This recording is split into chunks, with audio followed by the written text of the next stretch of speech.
Stacy friends.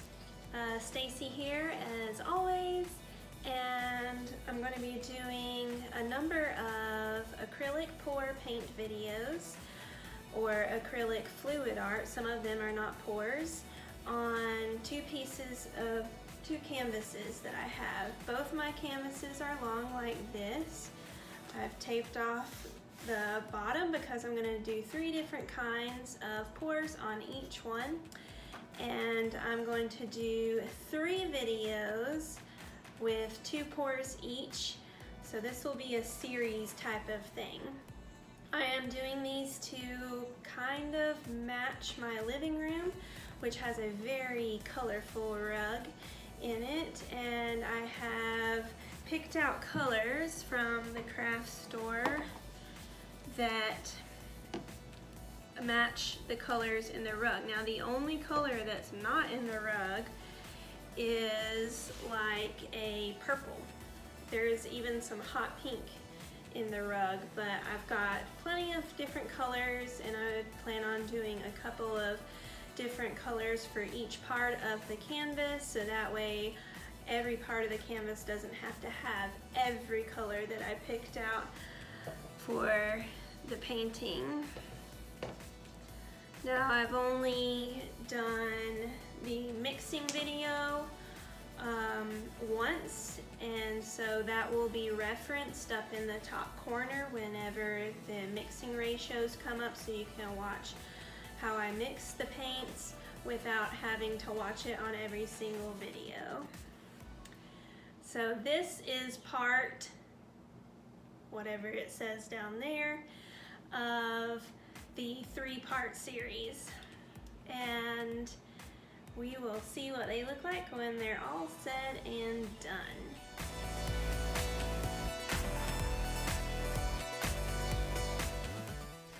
You will obviously need your canvas, some tape. Masking tape works better than the painter's tape, I learned after the first painting. You'll need a yardstick or a ruler of some sort in order to measure where each pour will go. So I cut off the plastic that comes with the canvas, and then I tape it off so that the paint from each pour does not go onto the parts of the canvas that I do not want it to go on to. I learned that masking tape works better than painter's tape, and then you put push pins on the back so that the pour and the paint does not stick to the table with the canvas.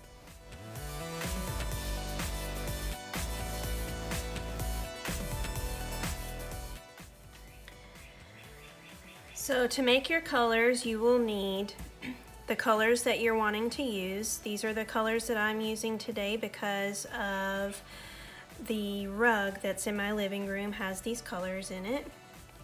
And then you'll need your mixing medium. I've already mixed this from a previous video, and I will tag that video up in the top right corner of your screen. If you hit that little information button, it should have the video there.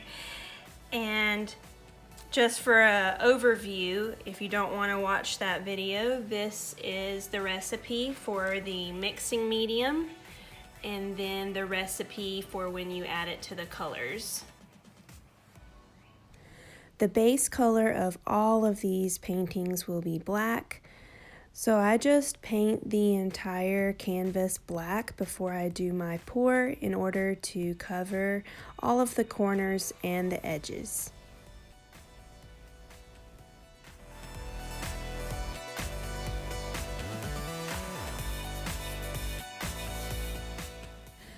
Now we're going to mix the colors for the feather string pull method.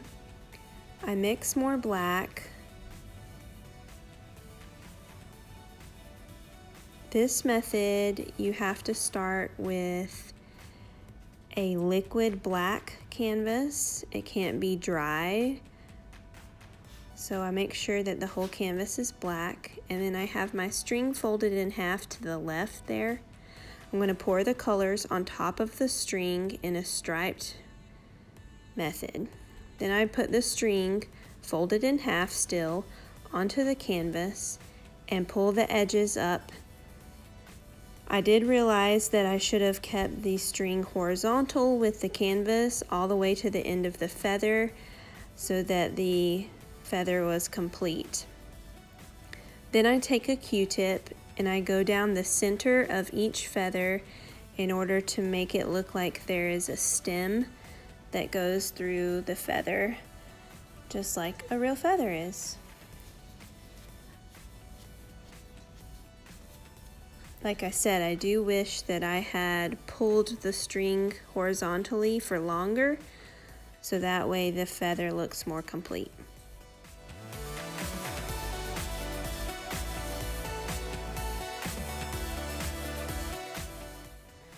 Again, the recipe for mixing your paint and your mixing medium is going to be in the top right corner of this video. And it is a short video, less than 3 minutes, on how to mix your colors. We're going to be doing a waterfall pour. So I get a measuring cup that has a spout on it, which is easier to pour out of. The first one that I mixed, as you can see, I have a lot of black, and I think I let the cup sit for too long and the colors kind of mixed together, and I had just way too much black for my liking. So I went and mixed another one, and that's what you see here, where I mixed another cup of colors, no black. And all you do is you tilt the canvas as you pour out the paint so that it kind of comes down onto the canvas like a waterfall, and that's why it's called the waterfall pour. The end result of this looks very much like the inside of a geode rock or something of that sort. It's kind of a cool effect. As you can see throughout those videos, I actually used masking tape instead of the painter's tape to block off sections of the canvas so that the paint would not go onto those sections. This worked a lot better than painter's tape. Actually, I found that painter's tape is pretty horrible for paint. So masking tape instead of painter's tape. A few of those you might have seen me use a silicone oil. A couple of drops of the silicone is what gives you those cells that look like, well, scientific cells. They look like cells. To give you more of the blending, more of the splotchiness look to it. Some of them I did not use the silicone on. So just note whenever I'm mixing the colors, if I hold up the silicone, then you know that that painting has the silicone in it. Thank you so much for watching. Make sure to watch the other 2 parts of this 3-part series, and those will be linked below if they are already been posted to YouTube. Otherwise, it will probably be posted within the next couple of weeks, so just keep an eye out for that, and I will see you next time. Be sure to go follow Stacy Noel CP on Instagram in order to see pictures of the final product.